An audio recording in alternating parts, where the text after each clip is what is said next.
जमीन पे लहू गिरा तो बगावत की चिंगारी बन गया। हर गरीब की जुबान पे वो एक नारा बन गया। वो वीर था, वो योद्धा था, वो था स्वाभिमान की मूरत। अंग्रेजी हुकूमत के लिए वो एक खतरा बन गया। नमस्कार सभी को। माननीय अतिथिगण, प्रधानाचार्य जी, गुरुजन और मेरे प्रिय मित्रों, मैं सार्थक राजा रामदीप के आज उस महान देशभक्त, उस बहादुर योद्धा और उस सच्चे जननायक पर दो शब्द कहने आया हूँ, जिनका नाम इतिहास के पन्नों में सुवर्ण अक्षरों में अंकित है। वीर नारायण सिंह। वीर नारायण सिंह छत्तीसगढ़ के सोनाखान रियासत के एक जमींदार थे। उनका जन्म 1795 में हुआ था। वह बचपन से ही बहुत निडर और न्यायप्रिय थे। उनकी साहस और बहादुरी की कहानियां आज भी छत्तीसगढ़ के लोकप्रिय लोकगीतों में गाई जाती है। 1857 का समय था जब पूरे भारत में अंग्रेजों के खिलाफ विद्रोह की ज्वाला भड़क रही थी। छत्तीसगढ़ में भी अंग्रेजों का अत्याचार अपनी चरम सीमा पर था। उस समय लोगों को खाने पीने के लिए भी तरसना पड़ रहा था।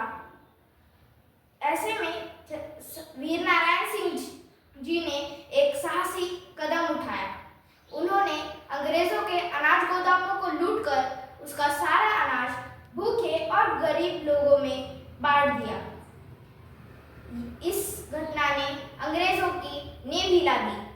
यह सिर्फ अनाज की लूट नहीं थी, यह अंग्रेजों के खिलाफ एक खुली बगावत थी। यह अन्याय के खिलाफ एक जोरदार आवाज थी।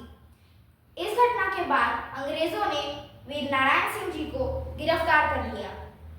उन्हें जेल में डाल दिया गया, लेकिन उनकी हिम्मत नहीं टूटी। वे अपने साथियों के साथ मिलकर जेल से भाग निकले।